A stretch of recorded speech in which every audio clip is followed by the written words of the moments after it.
vers la... Une journée pas comme les autres ce mardi 4 juin 2013 à Lubumbashi, particulièrement à la Société nationale de chemin de fer du Congo, SNCC en sigle. Le Premier ministre Augustin Matata Ponyo a procédé à la remise officielle de 9 locomotives à la SNCC, ce qui constitue un pas de plus vers la relance des activités de cette entreprise en difficulté, ceci grâce au partenariat entre la Banque mondiale et le gouvernement congolais dans le cadre du projet de transport multimodal.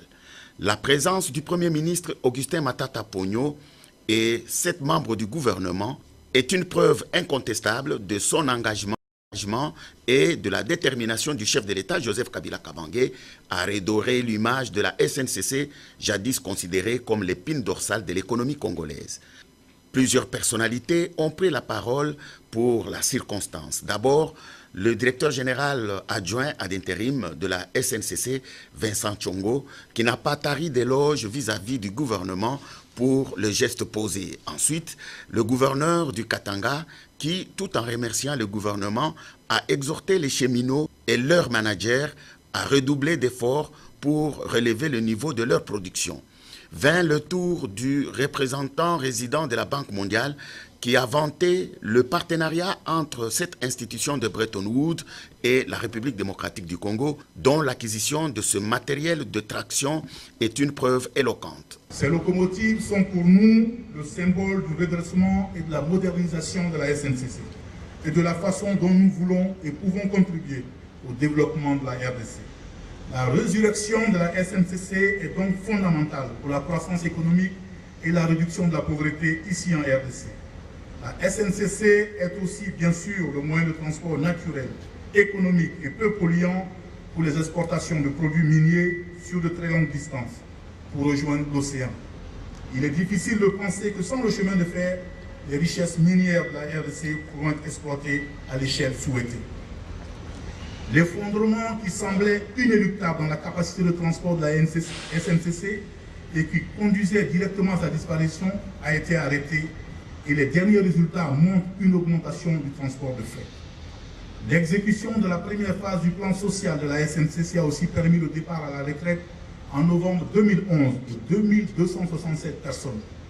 L'équipe de gestion, renforcée par un opérateur international, a introduit de nombreuses réformes dans l'organisation et le fonctionnement de la compagnie, tout particulièrement dans la gestion financière et la gestion des ressources humaines, qui sont un préalable pour bâtir un chemin de fer moderne et efficace. Enfin, Justin Kalumba Mwanangongo, ministre des Transports et Voies de Communication, a planché sur 3 points, à savoir la circonstance dans laquelle intervient cet événement, le temps glorieux de la SNCC et le résultat attendu. Sous le leadership et la vision éclairée du chef de l'État,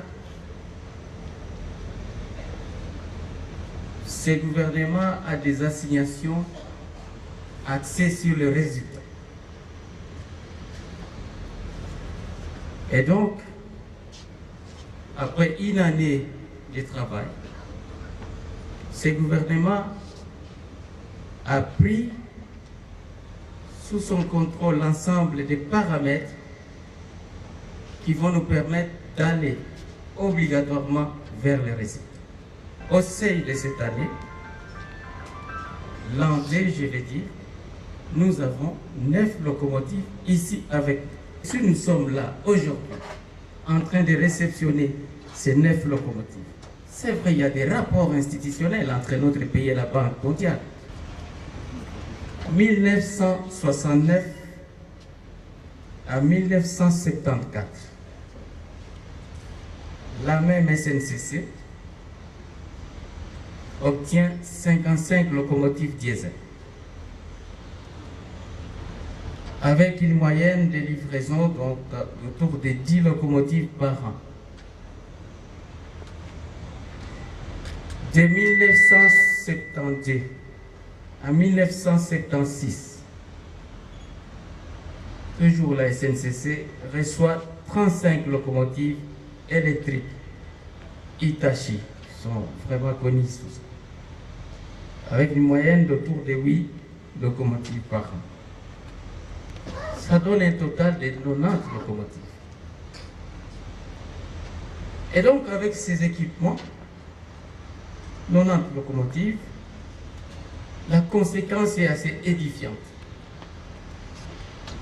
En 1974, donc pendant les programmes d'acquisition de ces locomotives, la SNCC connaît son année de gloire.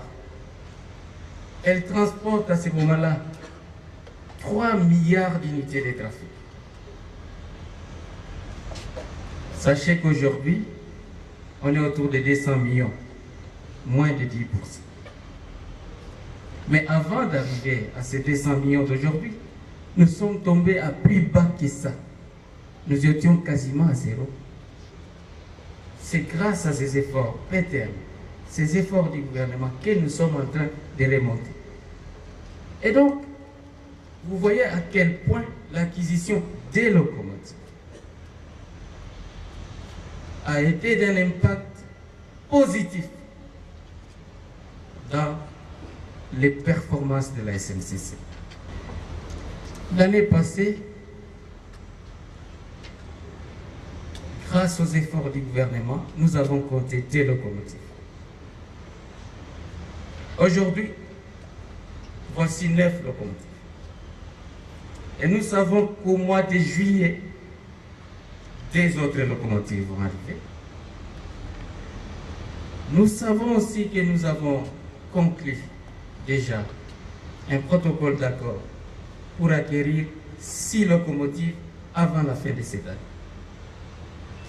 Nous savons que grâce au PETEM, à l'horizon 2015, il y a 18 locomotives neuves qui vont venir. Et nous savons qu'au-delà de cela, il y a encore 10 locomotives neuves. Et selon notre comptabilité, nous serons donc sur 3 ans capables de mobiliser 47 locomotives. Ça fait près de 50 locomotives. Si avec 90 locomotives, on a atteint jusqu'à 3 milliards d'unités de trafic, je ne voudrais pas faire les calculs par rapport à 50 locomotives. Mais au moins, ce qui est écrit là-bas a un sens. L'espoir renaît avec ces programmes. Madame la ministre du portefeuille et nous allons conclure un contrat de performance avec la SNCC pour que nous voyions comment la ligne va être ascendante en termes de production. Et c'est ça qui est plus important.